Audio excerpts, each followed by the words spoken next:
안녕하세요, 독일가시입니다. 지금 일주일째 비가 계속 내리고 있고 다음 주에도 비 소식이 이어지고 있습니다. 그 와중에 비가 그친 날에는 햇볕이 너무 뜨겁고 기온도 크게 오르면서 본격적인 무더위가 시작되는 것 같아요. 오늘 영상의 촬영일은 2026년 7월 17일 토요일이고 촬영 시각은 오전 6시 30분입니다. 해가 뜨면 너무 더워져서 어젯밤 미리 와서 하루 자고 새벽부터 촬영을 해보았어요. 이제는 정말 한여름이 시작된 것 같습니다. 오늘은 비가 계속 내린 뒤 홍천 정원에 어떤 변화가 생겼는지 함께 둘러보려고 합니다. 많은 분들께서 홍천 정원 일기를 정말 좋아해 주시는데 정원의 식물들이 계절에 따라 변해가는 모습을 함께 보는 걸 특히 재미있어 하시더라고요. 그래서 오늘도 변화가 생긴 식물들을 먼저 함께 살펴보고 이후에는 오늘의 주인공인 대왕 백합을 소개해 드리겠습니다.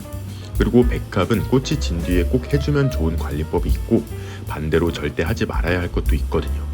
이런 부분들에 대해 자세히 알려드리도록 하겠습니다. 혹시 썸네일과 제목만 보시고 백합 이야기만 보고 싶으신 분들은 자막에 시간을 미리 표시해 두었으니 원하는 구간으로 이동해서 보셔도 좋습니다. 그럼 오늘의 홍천 정원일기 바로 시작해 볼게요. 오늘 첫 번째 근황을 전해드릴 식물은 안개나무 영레이디입니다. 영레이디는 꽃도 잘 피우면서 일반 안개나무보다 덩치가 조금 작은 품종인데요. 제가 이번 봄에 소개하면서 설명드렸던 내용이 기억나실 거예요.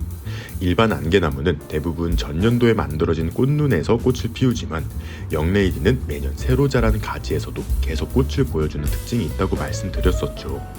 3주 전에 가지치기를 해주었는데 잘라낸 자리에서 새순이 올라왔고 지금은 그 새순 끝에서 다시 꽃을 준비하고 있습니다. 아직은 조금 더 키워보며 확인해야겠지만 봄에 올라온 새 가지든 여름에 가지치기를 한 뒤 나온 새 가지든 꽃을 계속 피워주는 것 같아요. 정확한 원리는 조금 더 관찰해 봐야겠지만 꽃을 정말 잘 피우는 품종이라는 것만은 확실한 것 같습니다. 정말 신기한 현상인 것 같고 수세가 좋을수록 이런 모습이 더 잘 나타나는 것 같아요. 연꽃도 정원에 데려온 지 벌써 2주가 되었는데 아주 잘 적응하고 있는 것 같습니다. 조금 아쉬운 점은 꽃대를 계속 올려주고는 있는데 연꽃은 개화 기간이 길지 않다 보니 다음 주에 왔을 때도 꽃을 볼 수 있을지는 모르겠어요. 이 품종은 미니 연꽃 조이라는 품종인데 씨방도 정말 독특합니다. 연밥도 일반 연꽃과는 다르게 아주 작은 모습을 보여주는데요. 저는 이 씨앗으로도 한번 번식에 도전해 볼 생각입니다. 그리고 연꽃 화분 안을 잘 보시면 올챙이가 새롭게 찾아온 게 보이실 거예요. 여기서 잘 자랄 수 있을지는 모르겠지만 정말 귀엽습니다. 다음 주에는 뭔가 좀 챙겨와서 잘 살 수 있는 환경을 만들어 주도록 할게요. 처마 밑으로 옮겨놓은 델피늄도 아주 잘 자라고 있습니다. 줄기를 점차 높게 올려주고 있어서 가을쯤엔 한번 꽃도 보여줄 수 있을지 기대가 되는데요. 워낙 장마에 약한 식물이라 오늘은 물만 조금 보충해주고 다음 주까지는 이 자리에서 비를 너무 많이 맞지 않도록 관리해볼 생각이에요. 목수국들도 하나둘씩 꽃을 피우기 시작했습니다. 가장 먼저 다이아만트 러지 목수국이 꽃을 피우기 시작했는데요. 봄에 수영만 다듬어주는 1차 가지치기만 해둔 상태였습니다. 예년보다 조금 일찍 피어나기 시작하는 것 같기도 한데요. 아마 다음 주나 다다음 주쯤이면 가장 아름다운 모습을 보여줄 것 같습니다. 그리고 스트로베리 블라썸 목수국도 2차 가지치기를 해준 자리에서 새순이 아주 많이 올라왔어요. 가을쯤 이 가지에서 꽃을 피워주면 정말 좋겠는데 아직까지는 가능할지 미지수예요. 이 부분도 여러분들과 함께 계속 지켜보도록 하겠습니다. 물꽂이에 두었던 삽수는 뿌리가 나오긴 했지만 아직 흙으로 옮겨 심을 정도는 아닌 것 같아요. 조금 더 기다렸다가 뿌리가 더 자라나오면 각자 화분에 심어주도록 할게요. 그리고 옆에 휘무지로 번식해둔 스트로베리 블라썸은 2차 가지치기를 하지 않았기 때문에 벌써 꽃을 피우기 시작했어요. 이 품종은 가을이 되면 단풍도 정말 아름답게 드는 목수국이라 완전한 분홍색으로 물든 꽃도 볼 수 있거든요. 과연 올해는 어떤 모습을 보여줄지 저도 기대가 됩니다. 기록을 잘 남겨서 재미있는 변화도 함께 보여드리도록 할게요. 그리고 작년에 심어놓은 라임라이트 프라임 목수국입니다. 너무 귀엽죠? 작년에 심을 때부터 외목대로 수영을 잡아서 심어두었는데 생각보다 꽃도 정말 많이 달았습니다. 그런데도 가지가 처지지 않고 꼿꼿하게 잘 버텨주는 모습이 너무 마음에 들어요. 기존 라임라이트에 비해서 가지의 힘이 더 강하다고 하는데 그래서 처지지 않는 것 같습니다. 그리고 헤라클레스 목수국입니다. 헤라클레스는 성장 속도가 워낙 빨라서 벌써 이렇게 커다란 꽃을 가득 피워주고 있는데요. 정말 머리통만한 대왕꽃을 보여주고 있습니다. 이 품종도 가지가 너무 무성해져서 6월 초에 2차 가지치기를 해둔 상태였는데요. 예년 같았으면 장맛비에 가지가 무게를 이기지 못하고 푹푹 쓰러지곤 했습니다. 그래서 올해는 미리 가지를 조금 솎아주며 무게를 덜어줬더니 훨씬 안정적으로 잘 버티고 있는 것 같아요. 저는 가지치기를 꽤 잘했다고 생각했는데 앞쪽엔 꽃이 많지 않죠. 그런데 뒤로 와서 보면 미처 잘라주지 못한 가지들이 꽤 많이 남아있었나 보더라고요. 그래서 뒤쪽에는 아직도 1차 꽃들이 여기저기 많이 남아있습니다. 만약 올해 2차 가지치기를 한 가지에서 꽃을 잘 피워준다면 내년에는 모든 가지를 자르기보다는 절반 정도만 먼저 잘라서 초여름에 꽃을 보고 나머지는 늦게 잘라 2차 꽃까지 함께 보는 방식으로 관리해볼 생각입니다. 아나벨 수국도 지난주에 가지치기를 해주었는데요. 지난주 모습과 비교하면 훨씬 깔끔해진 것 같죠. 사실 제가 촬영하지 않는 날에는 부모님께서도 오셔서 함께 정원을 관리해 주시거든요. 며칠 전에 다녀가셨다고 하는데 가지치기도 해놓으셨더라고요. 어떻게 이렇게 가지런하게 덤불 형태로 해놓으셨는지 너무 기분이 좋았습니다. 그리고 제가 심어놓은 아나벨 수국 품종들이 헷갈린다고 말씀드렸었잖아요. 예전 영상을 정말 다 찾아봤습니다. 거의 4년 전 영상까지 다 뒤져봤는데 이제야 기억이 났어요. 처음에 화분에 키우던 아나벨 수국 4개를 가져와 심은 줄 알았는데 그게 아니었습니다. 스트롱 아나벨, 루비 아나벨, 핑크 아나벨 이렇게 세 품종을 가져와 심었고 마지막 하나는 원래 집 앞마당에서 키우던 핑크 아나벨이더라고요. 앞마당에서는 늘 상태가 좋지 않았어서 화분에 키우던 아나벨 수국들을 옮겨 심을 때 함께 이곳으로 데려왔던 영상이 남아있더라고요. 그래서 지금은 핑크 아나벨 2주와 스트롱 아나벨 그리고 루비 아나벨이 함께 자라고 있는 상태인 거예요. 이제야 기억이 나서 여러분들께도 말씀드려봤습니다. 장미들도 1차 개화가 끝난 뒤 다시 꽃을 피우기 시작했습니다. 특히 제임스 고레이 같은 경우에는 가지치기를 한 지 벌써 6주가 지났는데요. 제가 지난주에도 말씀드렸다시피 보통 데드 헤딩 후 75일 정도가 지나면 다시 꽃을 보여주기 시작합니다. 벌써 꽃봉오리를 맺기 시작한 가지들도 많이 보이네요. 꽃이 지자마자 바로 전정을 해주었더니 여기저기서 다시 꽃을 준비하고 있는 것 같습니다. 올해 2차 개화는 어떤 모습을 보여줄지 저도 굉장히 기대가 돼요. 삽목해두었던 장미들도 이제 뿌리가 보이기 시작했고 어느덧 6주 정도가 되었잖아요. 이제부터는 비닐을 조금씩 열어서 빛도 점차 늘려주고 상태를 계속 지켜보도록 하겠습니다. 가시 없는 장미 서머 스노우의 휘무지도 아주 잘 되고 있는 것 같습니다. 가을이 올 때까지는 거의 잊어버리듯 기다려도 될 것 같고요. 세상에서 가장 작은 장미 큐티파이의 휘무지도 조금 더 시간을 두고 지켜보려고 합니다. 아예 내년 봄쯤 분리하는 것을 목표로 천천히 키워보도록 할게요. 생일 선물로 받은 레이니블루 장미도 다행히 새순을 건강하게 올려주고 있습니다. 3주 전에 심어놓은 애기찔레도 가지치기 이후 다시 꽃을 피우기 시작했는데요. 이제는 완전히 땅에 적응한 것 같아요. 다음은 등나무인데요. 등나무는 제가 예쁜 수영으로 키워보려고 매주 와서 가지치기를 하고 있습니다. 영상에서는 따로 소개하지 않았지만 올 때마다 길게 뻗은 덩굴을 정말 많이 잘라주고 있어요.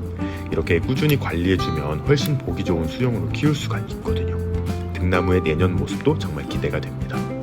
그리고 옆에는 접목해서 스탠다드 형태로 키우고 있는 다크 퍼플 라일락이 있습니다.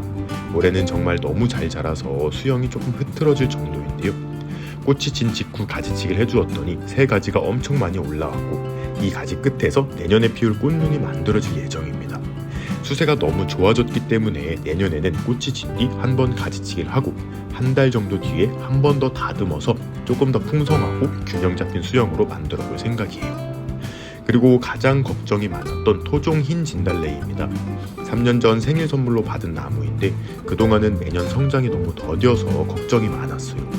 특히 올해 봄에는 새순이 거의 올라오지 않아서 정말 고민이 컸는데 올해 드디어 탄력을 받은 것 같습니다.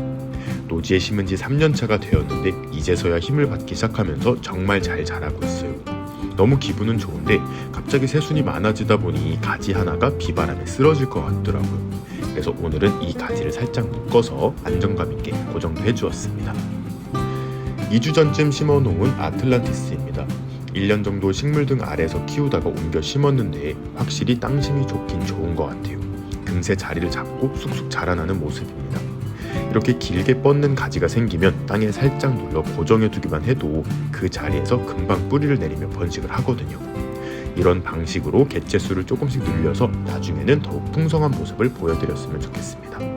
그리고 옆에 있는 초록색 식물이 보이실 텐데요.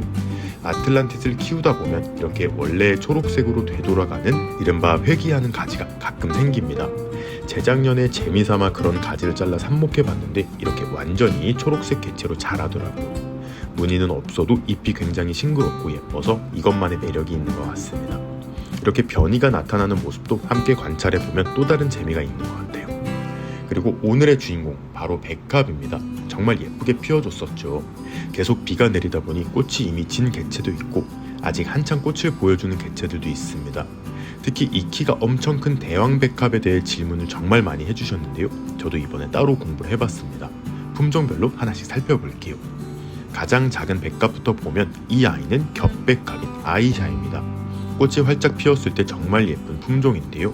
개인적인 생각이지만 겹백합은 일반 백합보다 향기가 조금은 약한 것 같습니다. 향기가 없는 건 아니지만 수술이 꽃잎처럼 변이된 품종이다 보니 일반 백합만큼 진한 향은 아닌 것 같더라고요. 그리고 옆에 있는 조금 더 키가 큰 품종은 화이트 스피어입니다. 백합은 꽃가루가 꽃잎에 떨어지면 꽃이 조금은 지저분해 보이는 경우가 있죠. 집에서 키우시거나 정원에서 조금 더 깨끗한 꽃을 오래 감상하고 싶으시다면 수술을 미리 제거해주는 방법도 있습니다. 이렇게 하면 꽃도 조금 더 오래 감상할 수 있다고 하더라고요. 물론 저는 귀찮아서 실제로 하지는 못하고 있습니다. 그리고 이제 정말 키가 큰 대왕백합입니다. 이 아이가 가장 예쁠 때는 이미 지나서 지금 꽃이 거의 진 상태인데요. 드디어 품종 이름도 알아냈습니다. 구독자님 한 분께서 품종을 알려주셨는데 저희 논예종묘 대표님의 어머니께도 여쭤봤더니 맞다고 하시더라고요. 이름이 엠폴리입니다. 이 품종은 오티 백합 중 한 품종인데요. 오티 백합은 오리엔탈 백합과 트럼펫 백합을 교배해서 만든 품종이에요. 워낙 키가 엄청 크게 자라는 품종으로도 유명합니다. 꽃도 크고 세력도 정말 좋아서 한 줄기에 20-30송이 가까이 피우는 경우도 있다고 해요. 그래서 해외에서는 트리릴리라는 이름으로도 많이 불립니다. 이제 백합꽃이 진 뒤에 꼭 해주면 좋은 관리법도 알려드릴게요. 그리고 절대 하면 안 되는 관리법도 함께 말씀드리겠습니다. 백합은 알리움이나 튤립처럼 매년 캐서 다시 심는 식물이 아니에요.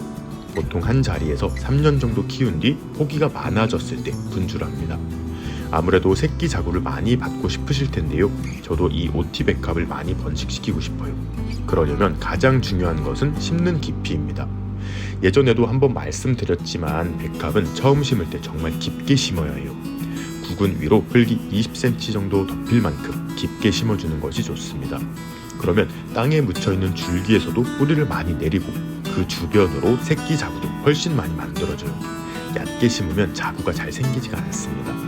무엇보다 깊게 심으면 훨씬 더 건강하고 꽃도 많이 피워져요. 그리고 꽃이 진 뒤에는 씨앗을 맺지 않도록 해주는 것도 중요합니다. 백합은 씨앗도 정말 잘 맺는 식물인데요.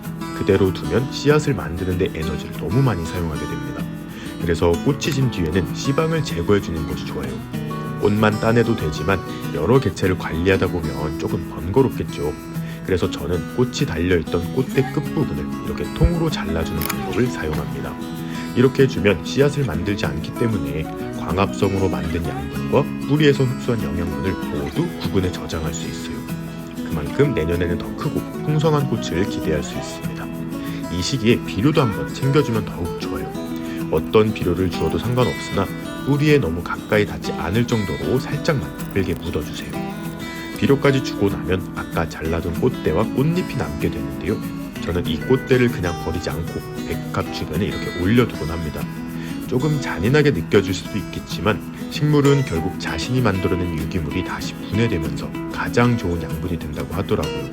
물론 과학적으로 얼마나 효과가 있는지는 잘 모르겠습니다.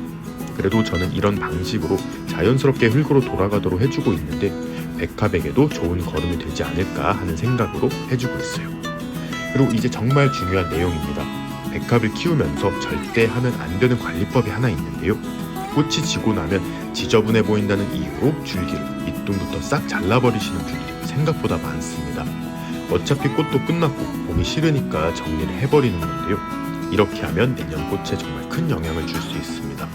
물론 꽃이 아예 안 피는 것은 아니지만 훨씬 작고 건강하지 못한 꽃이 올라올 가능성이 커져요. 백합은 알리움처럼 꽃이 진 뒤 바로 지상부가 마르는 식물이 아닙니다. 서리가 내릴 때까지 초록색 잎을 유지하면서 계속 광합성을 하고 날씨가 추워질수록 잎이 하나씩 자연스럽게 마르기 시작해요. 그때까지는 절대로 줄기를 자르지 않는 것이 좋습니다. 꽃대는 잘라냈지만 잎은 끝까지 남겨두는 거예요. 이 잎들이 계속 햇빛을 받아 광합성을 하고 만들어진 양분을 모두 구분해 저장하기 때문이에요. 그래야 내년에 훨씬 크고 풍성한 꽃을 피울 수 있습니다. 그리고 백합을 2, 3년 정도 키우다 보면 땅속에서 아주 귀여운 새끼 백합들이 올라오기 시작하는데요. 처음 키우시는 분들은 잡초인 줄 알고 뽑아버리시거나 잘라버리는 경우도 있더라고요. 절대 그러시면 안 됩니다. 엠폴리 백합 주변에도 벌써 4, 5개 정도의 어린 백합들이 올라오고 있는데요. 이 아이들을 잘 키우셔야 해요. 어린 개체일 때는 꽃이 피지 않지만 2년 정도 지나면 하나둘 꽃을 보여주기 시작합니다. 저는 곧 정원을 옮길 계획이라 내년에 옮겨 심을 때 분주를 할 수도 있지만 지금 정원에서 계속 키우실 분들은 3, 4년 정도는 함께 키우면서 자연스럽게 군락을 만들어 보시는 것도 정말 좋은 방법이에요. 인편 번식으로도 번식은 가능하지만 시간이 꽤 오래 걸리거든요. 차라리 이렇게 구근을 건강하게 키운 뒤 분주해서 개체수를 늘리는 것이 훨씬 효율적인 방법인 것 같습니다. 특히 요즘은 오티 백합을 구하기가 생각보다 쉽지 않더라고요. 꽃도 정말 아름다운 품종이라 저는 앞으로도 이 백합을 중심으로 조금씩 번식을 늘려볼 생각이에요. 자, 백합 관리를 마지막으로 오늘의 홍천 정원 일기를 마무리하도록 하겠습니다. 다음 주에는 목수국도 지금보다 훨씬 더 예쁘게 피어있을 것 같고 또 여러분들께 보여드리면 좋을 소식도 몇 개 준비하고 있거든요. 다음 주 영상도 많이 기대해주세요.